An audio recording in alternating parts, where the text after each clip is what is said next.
Are you Joe? Yes. Hi, I'm Greg Adams. Okay. I'm over at the PUC all the time. Oh, are you? Yeah. Oh, all right. Well, then this may be old news to you, or you may. Yeah. But yeah, I'm interested in some degradation. Okay. Hey, how you doing, Bill? Yeah, we're involved in the current stuff. Yeah. We're just finishing up our testing. Okay. Yeah. So, just going to touch a little bit on some of that stuff. If there's some more detailed questions you're willing to address, by all means, don't hesitate. But Okay, yeah, we'll see. I've got, We'll see. yeah, I don't think that most people very much. Don't look for it. yeah. I'm going to try to keep it pretty high level. Yeah, it'd be interesting. Interesting to see the topic. Usually it's more, you know, Oh, is that right? birds and bunnies. Oh, I'm sorry. Last It must have been some sort of a prayer. stage. Oh. That's the big thing these days. Yeah. Well, good meeting you. Yeah. Looking forward to it. This is North Idaho, the timber processing.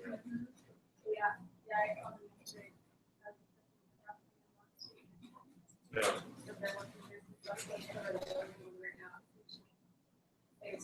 Oh, right, yeah.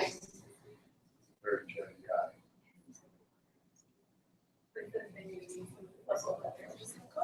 Okay, all right. Well, thanks for the news.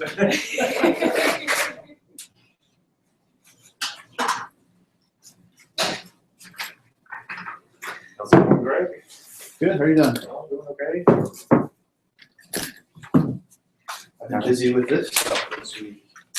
Graphs, oh yeah? No, perfect, so. Yeah. Isn't that what usually keeps you busy? Yeah, I do other stuff. More community. No. For cases. Actually, I haven't well already been recording POs in about a month. Public trust non case. Oh, is it a pro bono case? Yeah. It's not just PERPA, not just like the PC. As I've told Greg, I find all this PUC stuff very interesting. I've never had occasion much to actually practice it myself, but every once in a while I'll have something where it gets, tangential at least. And I was like, oh, that looks interesting. So I'm looking forward to this. Thanks for coming. All right.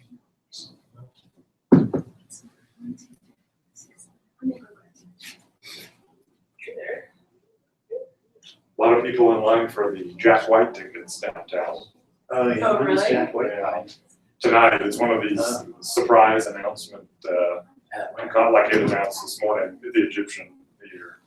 And so, my office looks down at basically the corner of 8th and Idaho, and so the line is staked all the way around the block from the Egyptian. Like, it looks like one continuous circle, honestly.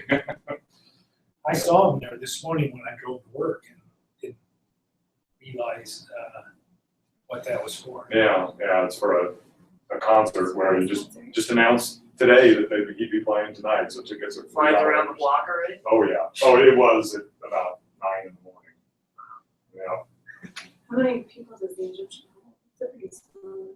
Yeah, I don't give you more than 4,500.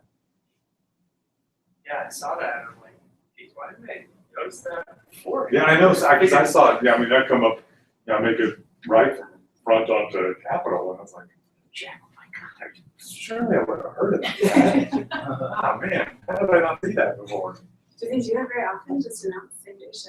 Well, apparently that Jack White is doing this for this tour that he's on, like he's visiting every state that he's never played in, and so each state has a Just throw it in. day of announcement. Wow. Yeah. Okay. Awesome. Hey guys. I don't know how you keep that sort of thing secret, but Yeah, it seems like it'd be tough. no. So dig in. Now you think the Egyptian would Dig in and grab have some time to lunch. know. Joe, you want some food? Thank you. You are the honored guest, after all.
Yeah, the other one's So good thing.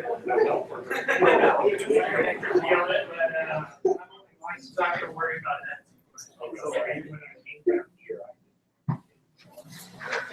Okay, maybe we're closer.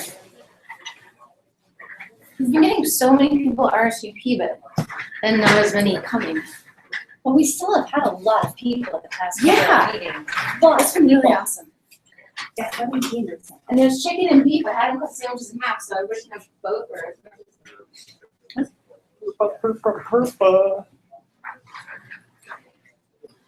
It's one of the better acronyms for law. HERPA. This sounds so happy. So it's confirmed that we're gonna do hockey on Sunday and you're gonna miss Cool. out because I'm making brunch. Oh, Yeah. it's gonna be a all day affair. Well, Lots of early games.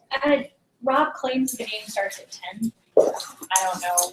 If it's the Blackhawks, then that's probably true. So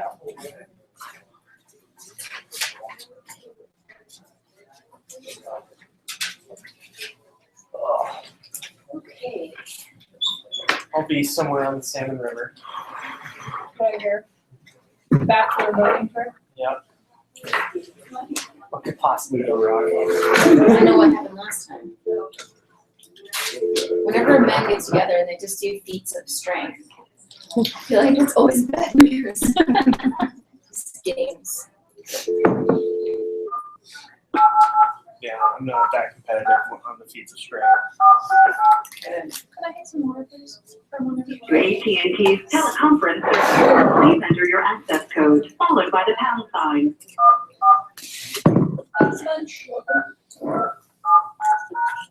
At the tone, please state your name. Liz Swisher? There are 2 participants on the call, including you. You are joining your conference as the host. For a menu of available commands, press *#. Hey, all on the phone. We are just meandering in and grabbing some lunch. We'll get underway here quickly with a few business items and then our awesome presentation for the day by Mr. Joe Leckie from the TUC. Who all do we have on the phone so far? Hi, this is Ty Bear in DC. Great, thanks, Ty. Laura Schroeder on the video.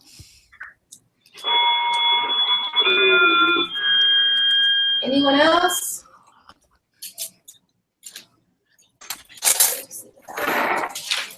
Okay.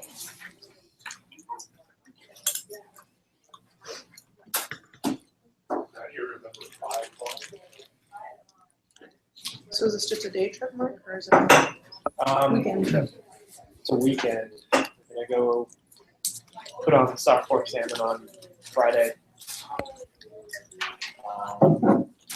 Camp on the South Fork Saturday or Friday night. Probably paddle out to the made salmon on Saturday. Camp on the Saturday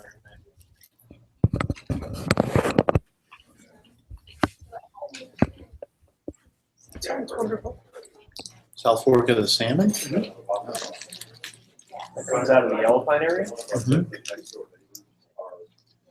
That'll be fun. Kayaking or rafting? I'll be kayaking, but there's gonna be some rafts on here too. She could make a lot of How many money of you are by selling if she wanted to. Sound like 15 or so. Wow, that's a bird. Yeah. Hello, everybody. Hi, Bill. How's it going? Good. How are you doing? Pretty good.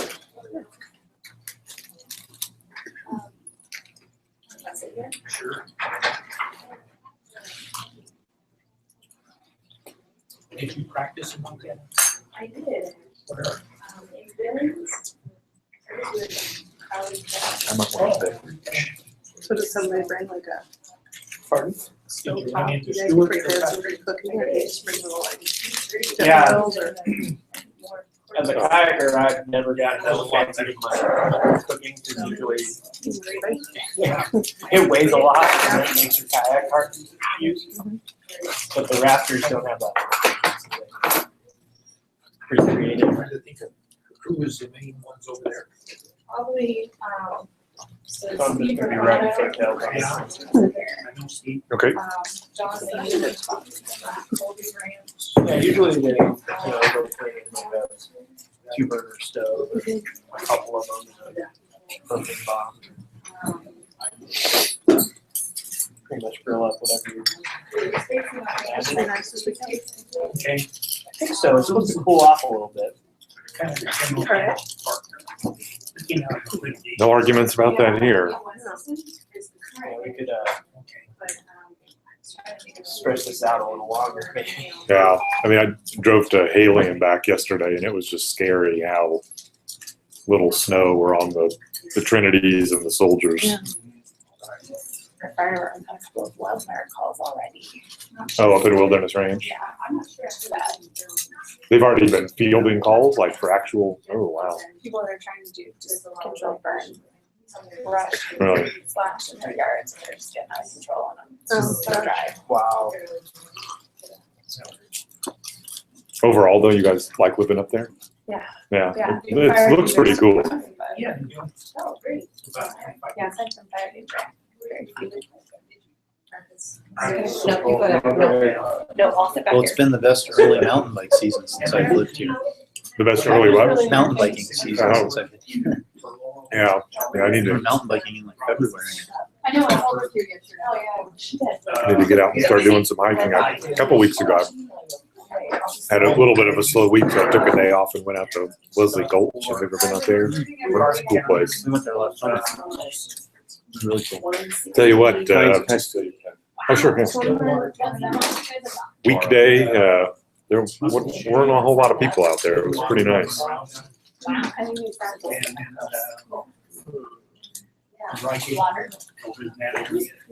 Could you so, Sure. some of those county attorneys that didn't have any experience or didn't want to do any land use or zoning and stuff. In fact, I submitted one of the pictures I took to the advocate. See if it gets selected. Oh, for the cover? Yeah. Nice. Oh, yeah. Down by the sugar. Murray squeezing between you guys. Oh, Peter. Okay. Send that around. Oh, and then someone's here, Rob is. Oh, all right. Yeah, through there. I even know why it's called that. Yeah, I was asking if there was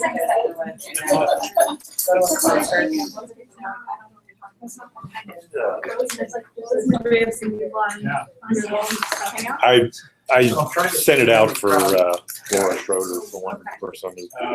We have had a couple of times an issue where, I mean, I've followed the instructions to a T, but for whatever reason, people are saying they're not getting the emailed invitation. I don't really know how to reverse engineer what the problem is. It's working great for me. In fact, usually I include myself now too to make sure I get it, and I haven't gotten it this time either, so. Hey, Murray. Hey, how are you? Pretty good. How about you? Walked up with this time. It'll come out of your, you'll add it to your dues next time. And John Dietrich. Is there. But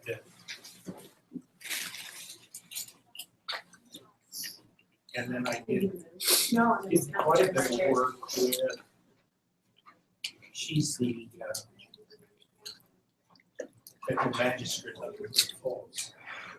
Diane, or Colt, no, Hosky, Carolyn Hosky. We needed coordination work on the airport. Oh, really? We're all against each other. You can't correct it. No, Okay. I- All right, I'm gonna go ahead and get us started here. Unless it counts again. Yes, All right. trust me with this group, yes. It's nice to see you guys again.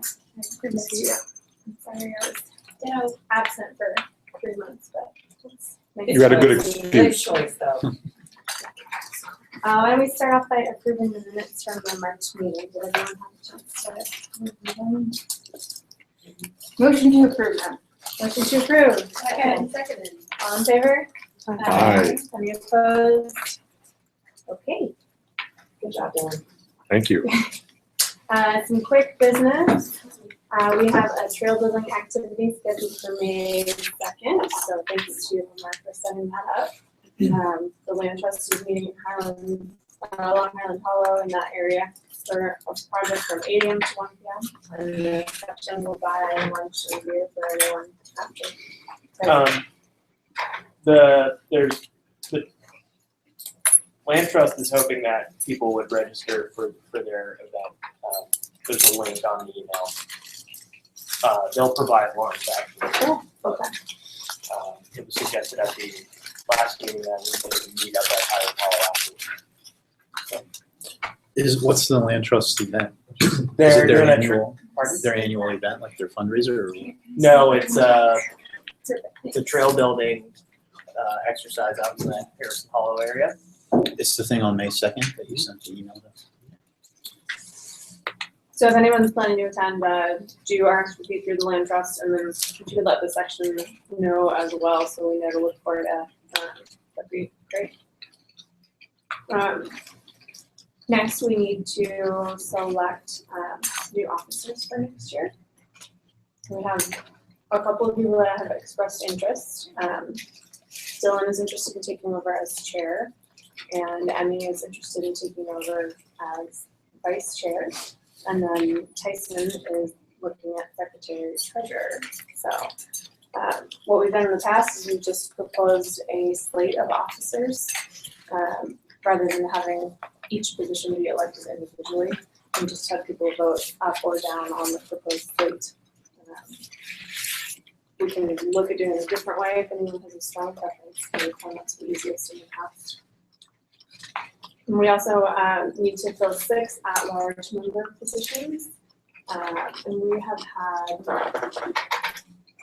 more than 6 people express interest, which is wonderful. So we need to figure out how to address that. We can either vote for 6 people from among that list, or just determine who is more interested and wants to stay in the running. But I have talked to or corresponded with Preston, Nick Warden, Brian Hurlbut, Liz, Marie, Megan, Lacey, Rammel, and Brian. And then, you had some questions, and Peter had some questions as well. So. Well, I've done it 1 year, and I also have other obligations for other sections, so I'll just keep my name out of the running. Okay, so other worthy people can take the position. Okay. I'll do the same thing, because this is a random. I'm not sure that that's a good idea, because I don't work in environmental law. So I love it, and I studied it, and I'm passionate about it, but I do workers' compensation. So I won't be able to bring contacts as far as reasons, so I may not be the best choice for the position. So if there's someone else who has more Fresh perspective. Oh, I'm sure you all want to hear about the antiquated practices of workers' compensation and how, so I don't know, if there's someone who prefer to do, I mean, you probably have more to offer than I do. I'm in the same boat. You're rushing to vote for it if you want. Vote for the least qualified. I don't know. You decide. Okay. Let Al decide. Let me decide. No pressure. You might want to think about like gender and geographic and maybe practice diversity too in at-large members. I mean, since you have more than 6 in terms of if you're looking for some criteria to choose or to consider. That's a great suggestion. Why don't Liz and Dylan and I review those criteria after the meeting or by email, and then we'll send out a proposal to folks and let you know what we're thinking. Good. I understand in last month's meeting, we had a number of people solicit donation requests. The Access to Justice Fund Run and Walk requested $250 to $500. The Professionals in Ethics Mentorship Program requested a donation, and the Attorneys for Civil Education requested $1,000. Last year in 2014, I believe we gave $500 total in donations. We usually don't have any amounts budgeted in the same categories for 2015, although we discussed it with the bar and it said that if the section wants to contribute money anyway, they don't need a revised budget. We can just go ahead with making those donations. We have sufficient funds in the budget for it. The balance in the account right now is $6,987. I think I would propose giving $250 to the Access to Justice Fund Run in the same amount we did last year. Last year, we also gave $250 to the Professionals in Ethics Program, and then the request from the Attorneys for Civil Education is a new request. So I'd love some input from folks as to if you want to support one or both of those organizations and what amounts. The 2 we did last year, the Access Justice, I would suggest we repeat the 250. Okay. The second one, remind me what the second one was? Professionals in Ethics. Right, it's a slightly different thing they're doing, but I'd also support that 250. And the last one is the civic education. I think it's more of a one-time event because of big events coming here and they're taking a very big load on themselves for the benefit of the state and Idaho. So I'm inclined to support them also. So I'll just throw out the idea of 250 for each of those 3. I support that one. Okay. Sounds good. Perfect. We also at some point need to discuss the Environmental Law Society is wanting to work with us on setting up a mentorship program for their law students. But we, I think, need to determine what that program is going to look like, how it's going to be structured, and so I propose that we have an additional meeting in May, which will be a perfect opportunity for our new council members to kind of get a sense of what their roles are and just talk through business only. The meeting can of course be open to all of our members, but I would highly encourage council members to attend. So we'll try and set the time for that. We can do that by email after our council members are selected. And I believe that's all for business. Unless anyone else has anything they'd like to discuss. Okay, then we'll turn it over to Joe. I'm gonna let Liz get in the introduction. Okay, so what a cool background Mr. Leckie has. I was reading through some of the highlights. Practiced law in Billings, Montana for about 25 years. Graduated from Brigham Young Law School. A lot of diverse practice areas, including municipal law, land use planning, administrative law, interstate and intrastate commerce, licensing and permitting. He was also a financial analyst for the PUC for 10 years and currently serves as the administrative administrator at the PUC, which is a position that allows him to stretch across a variety of areas and manage all of the budgetary, fiscal, HR, and administrative matters at the PUC, and also work as a liaison between the PUC and the governor's office and the legislature. He's overseeing the pipeline and railroad safety programs for the PUC, and administer the statewide damage prevention program. So very cool. We're happy to have Joe with us today. And without further ado, we'll give him his time. Okay, Thank you. thank you. If you don't mind, I'm gonna sit for just a few minutes and then I'll get up. I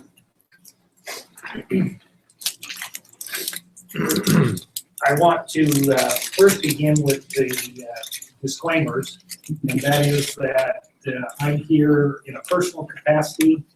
I do not represent the Public Utilities Commission or the commissioners or any of the policies or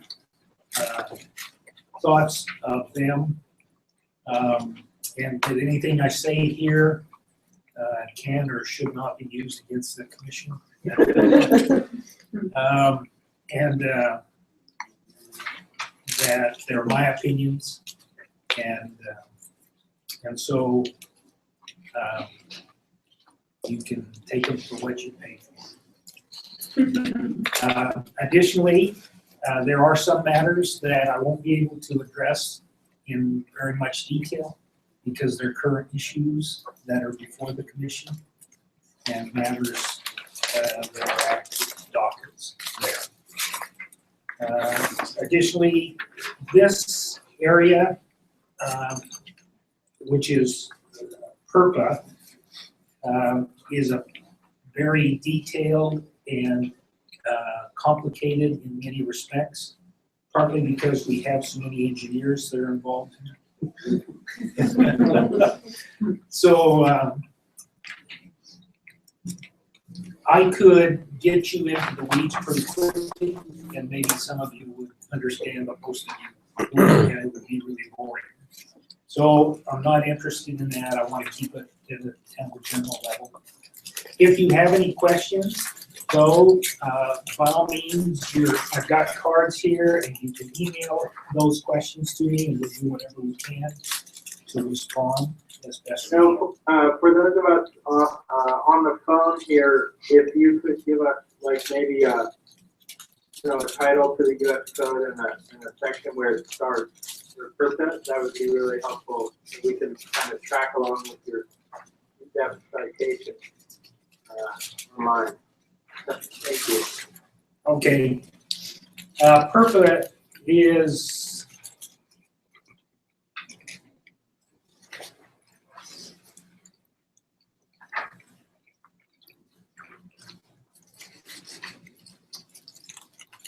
I have it here.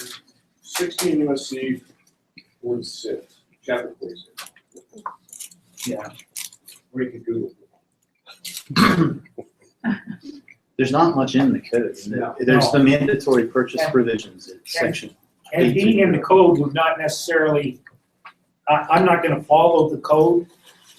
I'm going to talk about how the Public Utilities Commission has been working.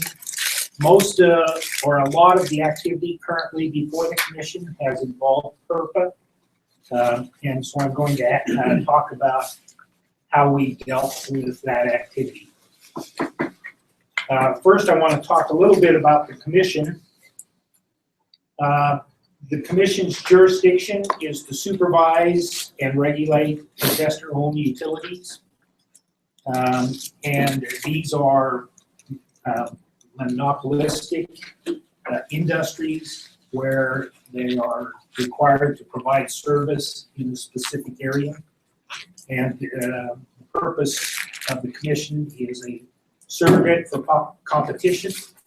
That is, we require those companies to come in and we set their rates at fair and reasonable.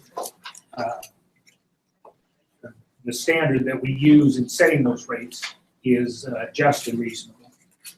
And that is defined for purposes as the utility is able to recover its reasonable costs, plus it has an opportunity to earn a fair rate of return on its invested capital. And so, and in return for that, the utility has exclusive rights of service within a specific area.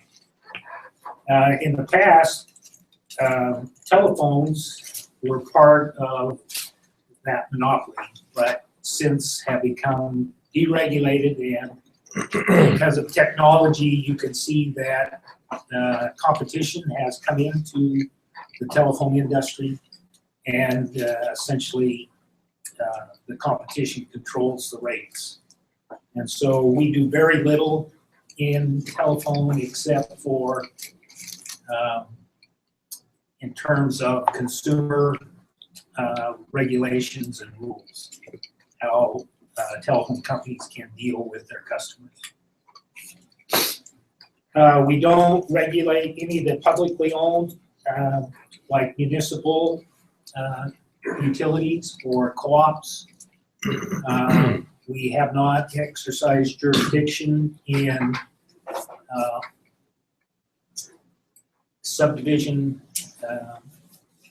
utilities where they have an organization that has the ability to set the rates. So a homeowners association that can set rates for utilities would not require to be before the PUC. The governor appoints the 3 commissioners with confirmation by the Senate, and no more than 2 of the commissioners can be from the same political party. And they serve staggered 6-year terms. We just recently got a new commissioner, Christine Raper, who replaced Marcia Smith. Marcia Smith had been on the commission for about 20-some years and had been at the commission more than 30 years. So we lost a great deal of institutional knowledge when Marcia left, but Christine had previously worked as an attorney for the PUC and stepped in. We were established in 1913, and we are essentially a creature of the legislature, not under the executive or the governor, but we have legislative powers, we have judicial powers, and we have executive powers. In the legislative area, we set rates and make rules that govern the operations of the utilities. In the judicial area, we decide cases, have hearings,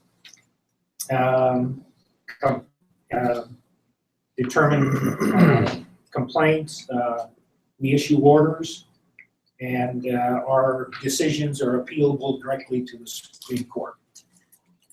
And in an executive capacity, we can enforce state laws and rules and have some degree of ability to fine for non-compliance. And we are funded by an assessment made on the utilities that we regulate, and so we have no money that comes from the general fund, and we operate on about a $5.5 million budget. We have our own rules of procedure before the commission, and they're so if you ever have an opportunity to practice before the commission, make sure that you get the rules and a procedure. So now I want to lay some background in terms of some concepts that are unique to the electric industry. And then with those, we can understand a little better what PURPA is and the purpose that it has. In the electrical industry, there is no storage or inventory. So the lights that are on right now, the electrons were generated almost the second that they're used. So when you turn a switch on, that requires some generator to generate those electricities almost instantaneously. And electrons travel at the speed of light for the most part, and so we haven't come to any good economic way to store electricity. They've done batteries and some other kinds of things, but not anything of any significance. And so that's unique in that we have to go through a balancing process. Demand is the driver, and so, but as demand makes its demand on the system, we have to have the ability to put the supply on instantaneously. As demand moves, supply has to move, because there's no place to put the excess, or there. And so it's a fairly technical matter in terms of balancing the supply and the demand in the electrical. Additionally, it has to be reliable so that you don't want to go to your computer, turn it on, and there's no power there. And so we have a system where energy has to be there when we demand it.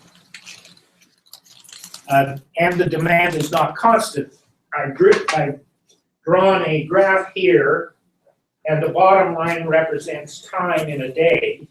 This represents the usage of electricity.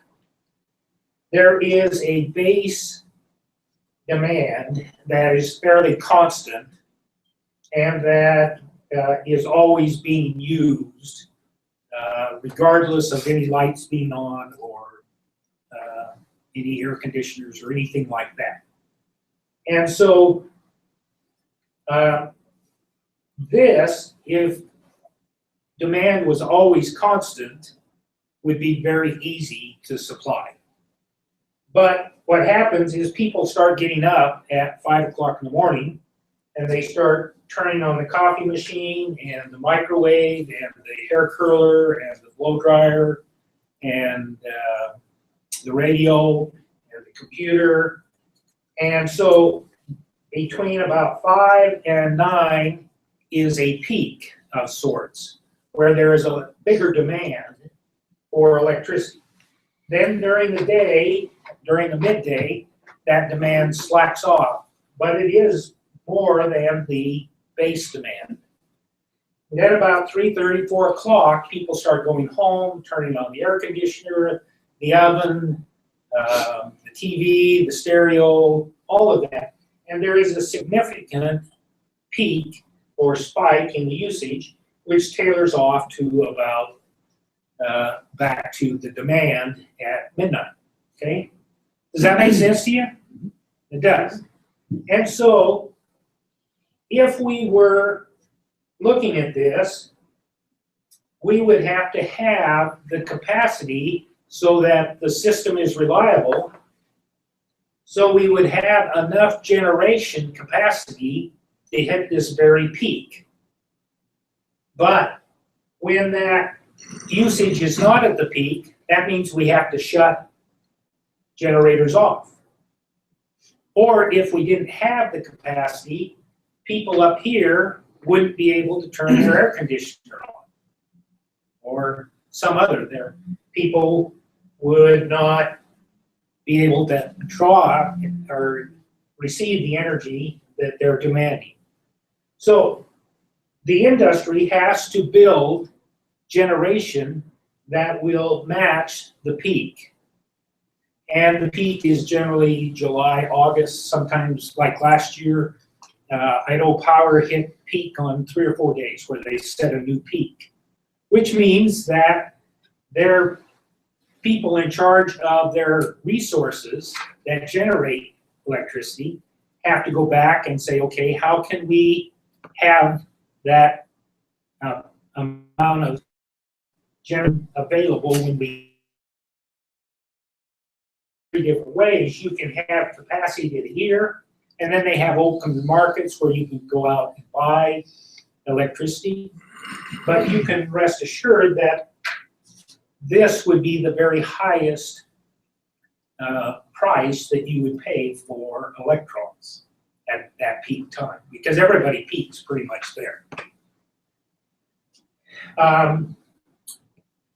And just as a side note, we have looked, in the past, we've always assumed that we needed to have generation capacity at this level. But recently, we've been looking and saying if we can control demand or do some demand side management, have things that are more efficient, have people who cycle their air conditioners, people who are putting solar to supply a little bit of their own power. Those kinds of programs will shave off that portion of the peak so that the peak doesn't go quite that high. And that, in and of itself, is the very cheapest power for a ratepayer's point of view, because it's the most expensive power. So if ratepayers can curb their demands, that prevents them from having to pay for additional capacity that has to be built. Okay.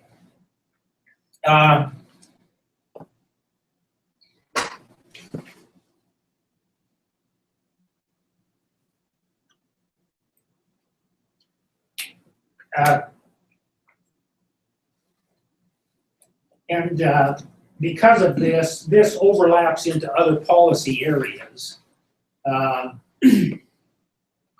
And we're beginning to see that right now. For instance, there's a shift in policy towards carbon-based fuel generators, okay?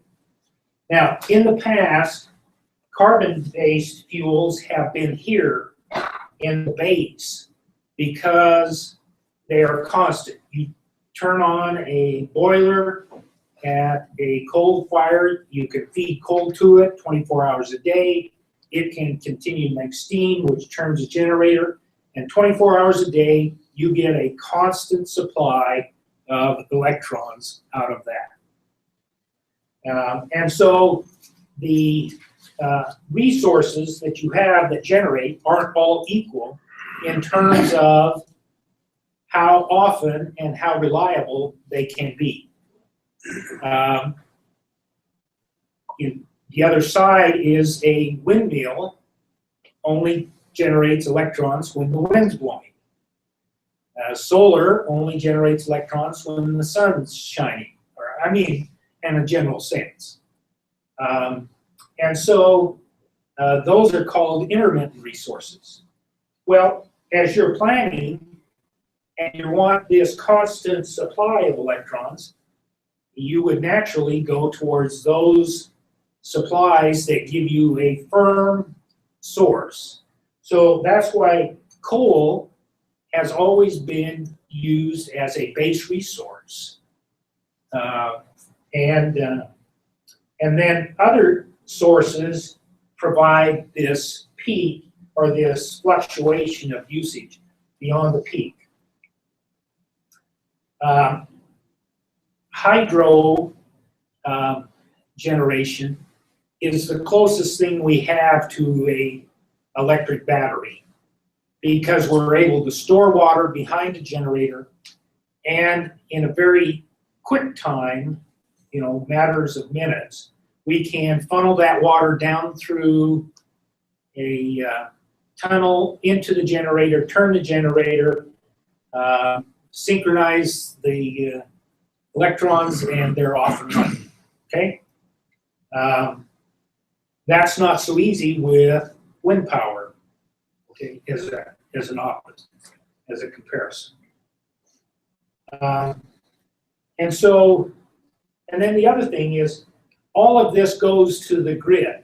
We're on the Northwest grid, and we're all together. And there's no way to separate electrons once it hits the grid. And so once an electron hits the wires, and the grid is those transmission wires and towers and the distribution wires that the utilities have. Once it gets there, it's indistinguishable. So you cannot say, I want just solely wind power, because once it gets on the grid, you can't distinguish it. So we sometimes talk in terms of blue electrons, black electrons, green electrons, yellow electrons, okay, as the source, but recognizing that we can only control the input to the grid, and once it's there, it's indistinguished. Okay, with that background, now I want to talk about PURPA. PURPA was enacted in 1978. Question. Oh, yeah. So I've heard one of the critiques of solar and wind. I'll just put it out there and you can tell me not true at all or not true in Idaho or true. And so the idea is you bring along wind and solar. We know the variability problem and how it affects the base load. That's part of the test, and I've heard before. This next idea is if you bring in wind and solar, it actually can increase natural gas consumption by the utility. And that is because you have this highly variable load. So you need another highly variable load, and natural gas is one of the best ones when we're reacting quickly. It balances those two out so that you get not just a base load, but even just follow that as a couple hours. Yeah. And so the utilities that get a lot of wind and solar coming on their grid either have to just waste it, just not use it, but if they're going to use it, they have to build or increase consumption of natural gas just to modulate that, hour by hour kind of flavor.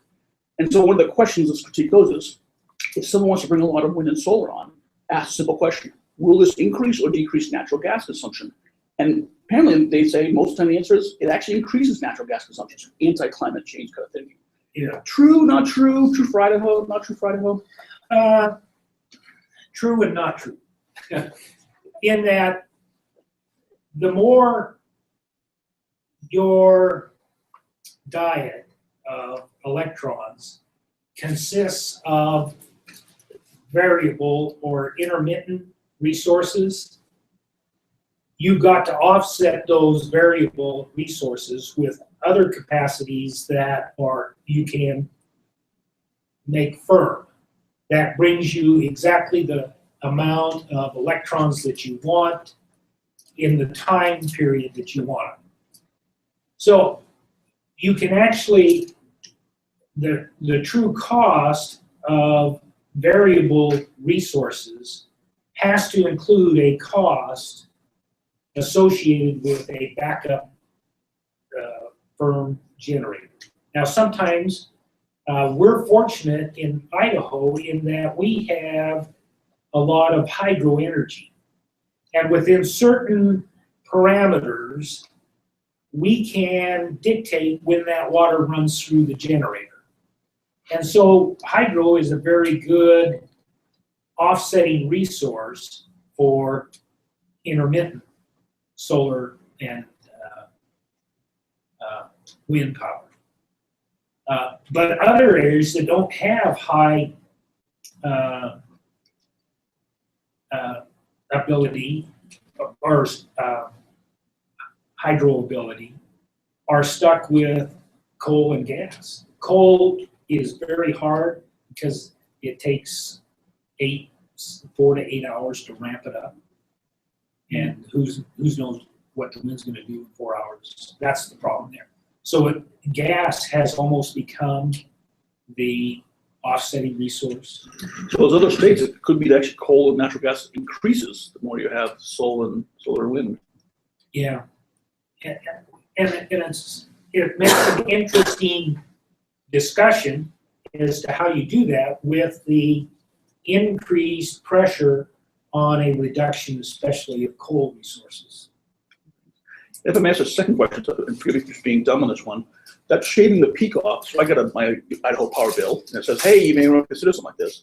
And I simplistically look for, well, how much does it save me? And I buried into it for like 5-10 minutes and went, I don't know. I don't know if it's going to save me 2 cents or $20. Am I missing something in that number's known? Or perhaps it could be fixed, because if it was enough of a number, I'd be up for it. But if it's 2 cents, I'd probably skip it. Yeah, I think you can take your bill. I do my bill and I look and see my usage. They have that usage pattern. It's usually per month. I mean, it'd be if they're gonna shut off my AC for half an hour during the peak, whatever. Yeah. I don't care. But not for 2 cents a month. Yeah, and I don't know whether that minute-by-minute usage is available. And see, I just throw, because here you are, one of the insiders. If they can say, Peter, for at least the next year, we'll guarantee you $20. Yeah. Then I'll be like, all right, well, fine. And I understand that it turns out maybe a little lost for idle power, a little gain for idle power, but something, and then we just figure out the math next year to undo the math.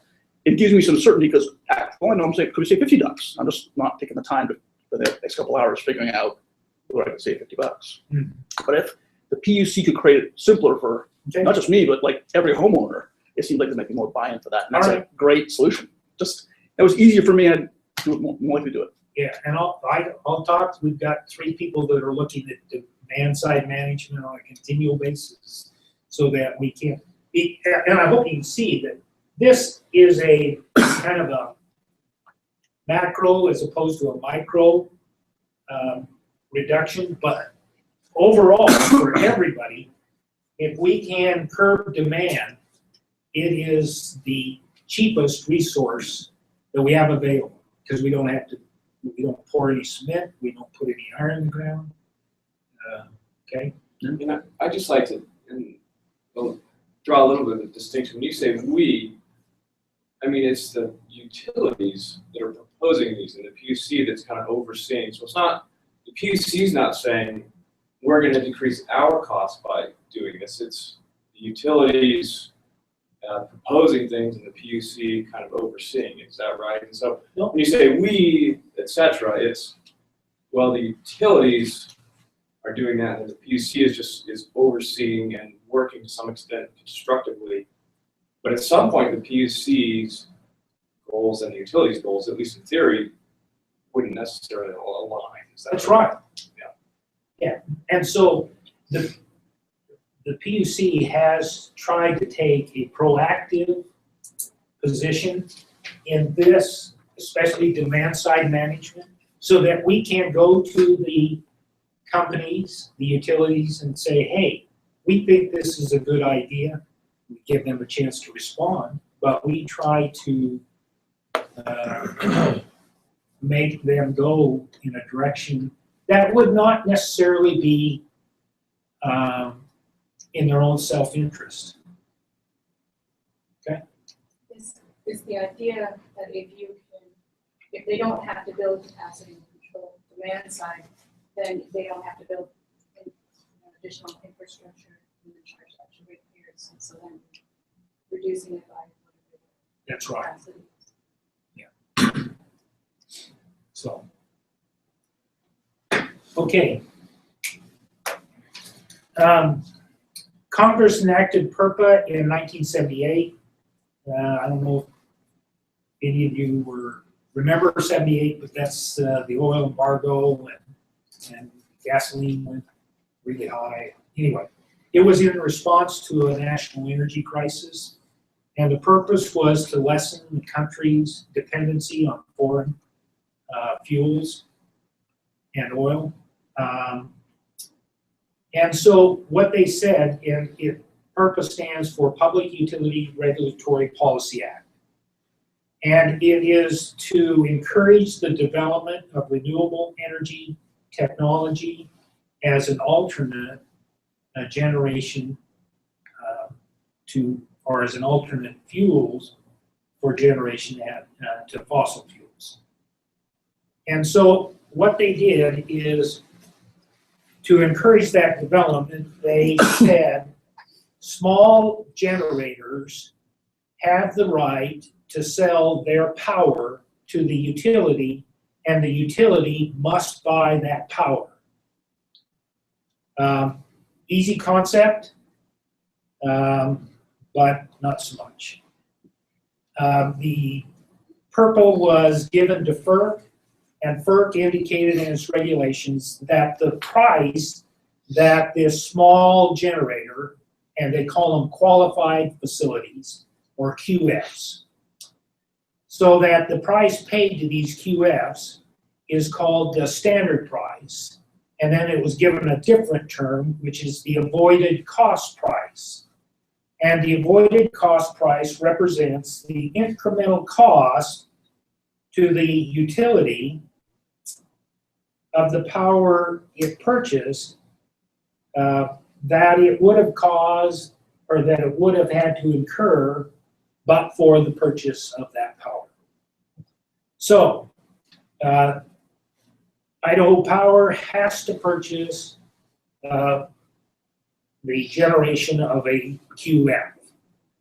And the price that it pays is the price that it would have had to pay if it went to another resource to buy that same amount of power. And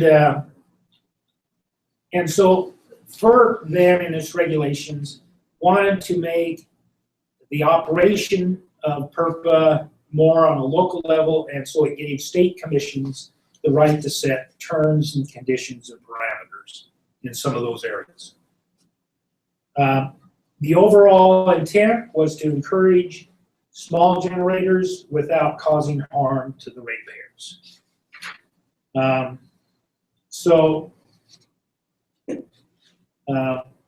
And in the initial, that was fairly easy because the QFs that were generating were generally of a small nature, generally of a more firm power source, not so much incremental source, and other policies that we have since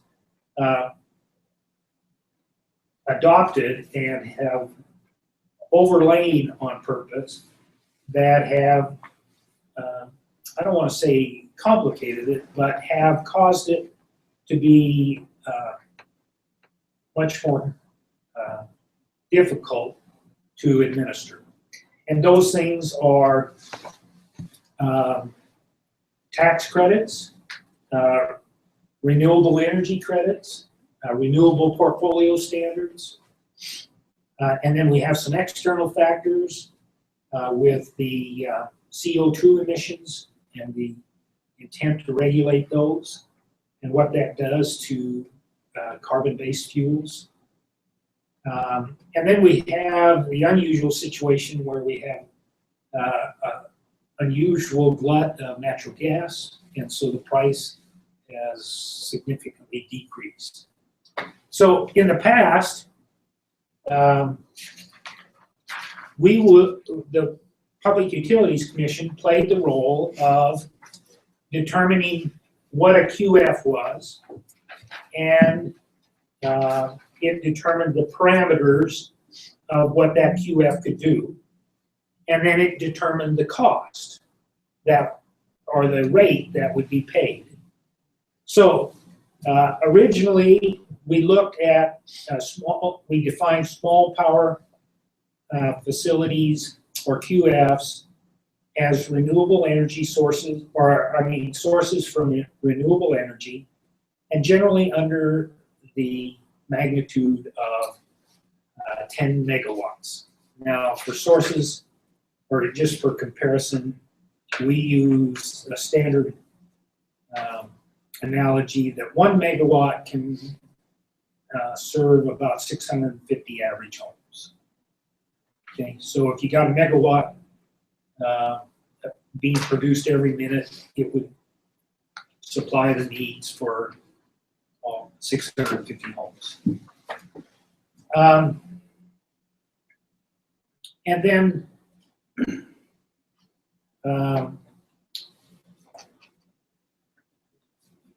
because of, and then the rate that we initially looked at was a avoided cost rate based on a surrogate avoided resource. Now what that means is, so to determine what Idaho Power would have had to pay because you gave them 3 megawatts out of your windmill, okay, is what it would have had to pay for a gas-fired combined cycle generation, what it would have had to pay 3 megawatts, for 3 megawatts there.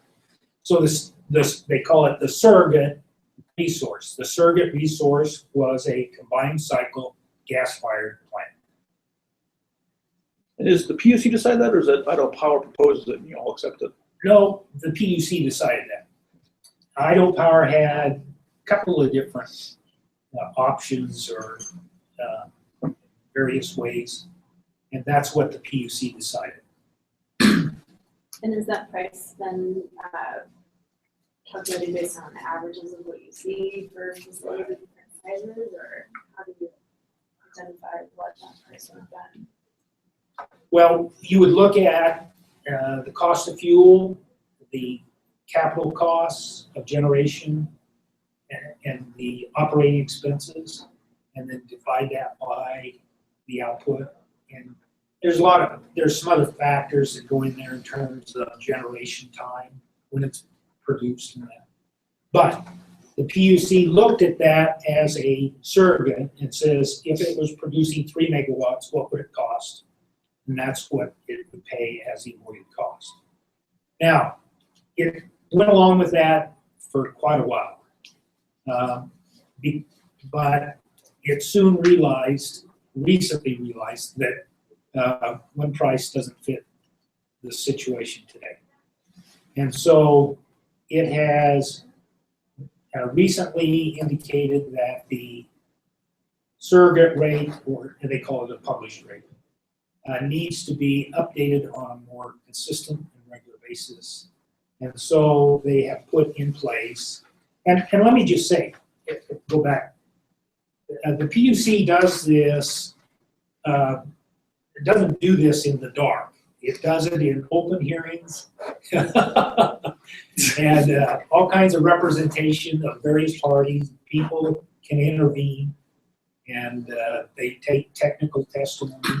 They take public hearing testimony, and they then make their decisions. Is the general pressure to try to raise the effective cost that by making solar and wind more investment friendly? Or is there actually some people doing the other one and want to push it lower? Yeah, there's people that want to push it lower.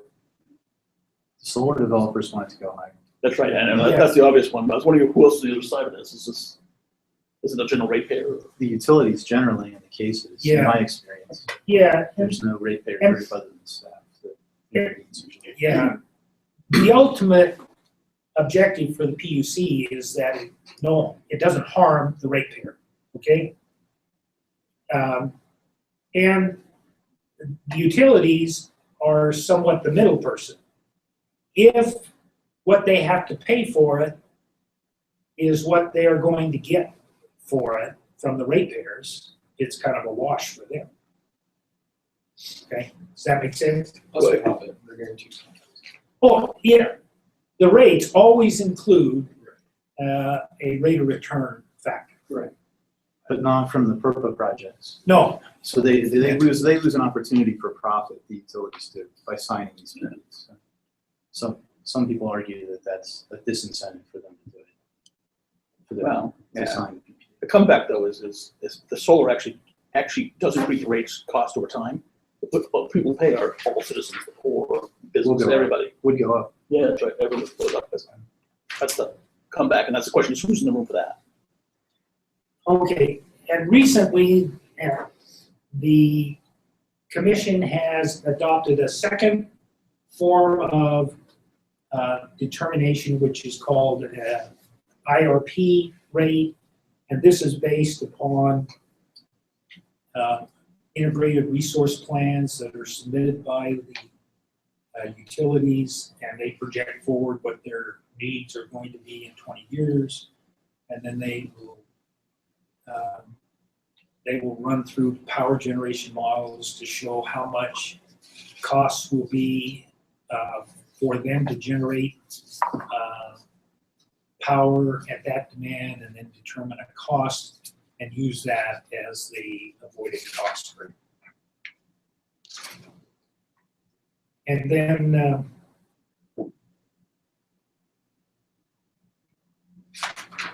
so some of the recent issues that we see with PURPA, and I've only got about 5 or 6 more minutes and all that, is that we've determined that the avoided cost rate needs to be updated on a regular basis. and they continue to use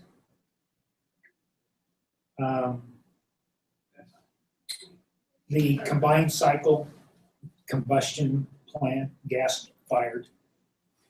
And then they've also, in terms of the integrated resource plan, there's quite a bit of area of debate that can be done in terms of how a company projects its needs out 20 years. A lot of assumptions that have to be made, and that, you know, and every assumption can be argued and challenged. And so that has been a factor. But the other factors are the integration costs. The utilities have claimed that, especially with the wind power coming on, that because it is a variable power source, that there are costs to it, that to integrate that power into its grid through transmission, through resources that lay idle, through other kinds of things, so that if they have to buy the power, that means, and they don't necessarily have an increased demand at the time they're buying the power, that means they have to put other resources and idle them.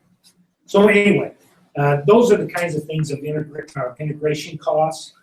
The commission has held that there are integration costs and have applied those to the wind generators and just recently applied them to the solar generators. Another thing that they're looking at in terms of the availability to published rates or to the avoided cost, they have indicated that a 10 megawatt cap applies to all the renewable sources except for wind and solar. Solar is now at 100 kilowatt. 1 kilowatt or 1,000 kilowatts make a megawatt. So it was a significant reduction in the cap to qualify for the avoided cost rate.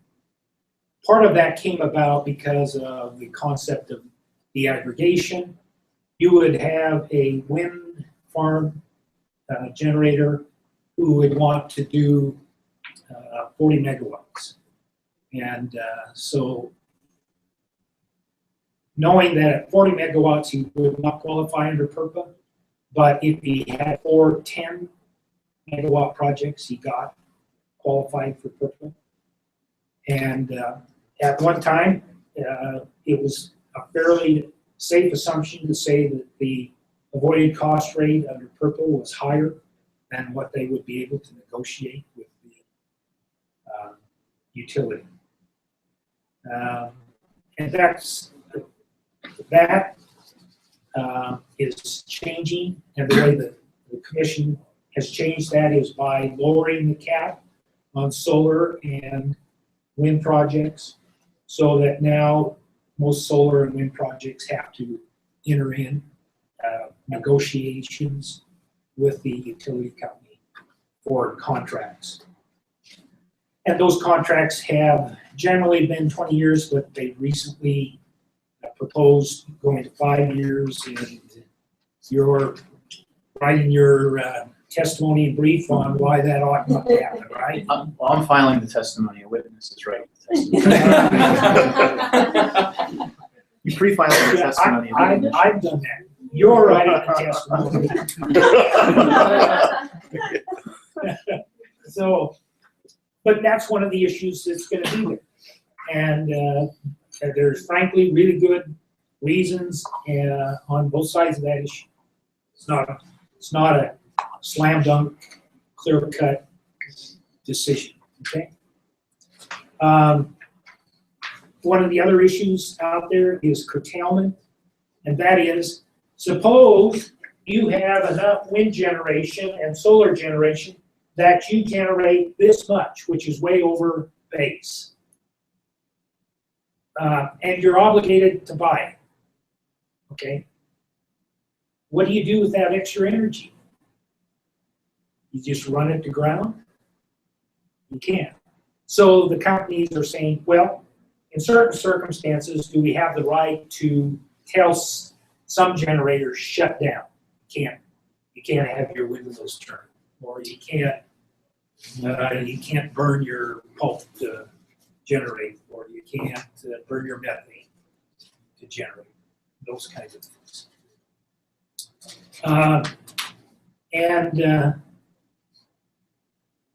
We have indicated that in low load conditions, which would be the areas where there are low loads, that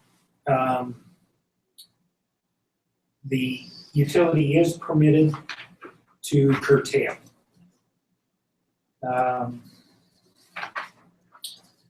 Okay.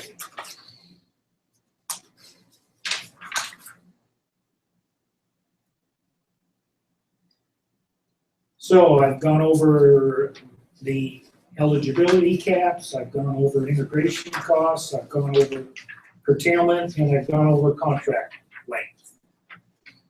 All right, I think I've covered the issues. So, questions? Very good. Thank you.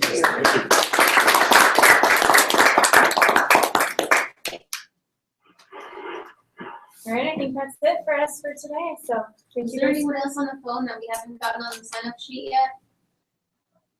Yeah, we thought we'd just give our names to Dan and Farina down at the bar. Perfect. Yeah, thank you. You bet. Thank you. So, well, thank you, everyone. Thank you very much, Joe. There's more sentences out there. Sandwich to go. Yeah.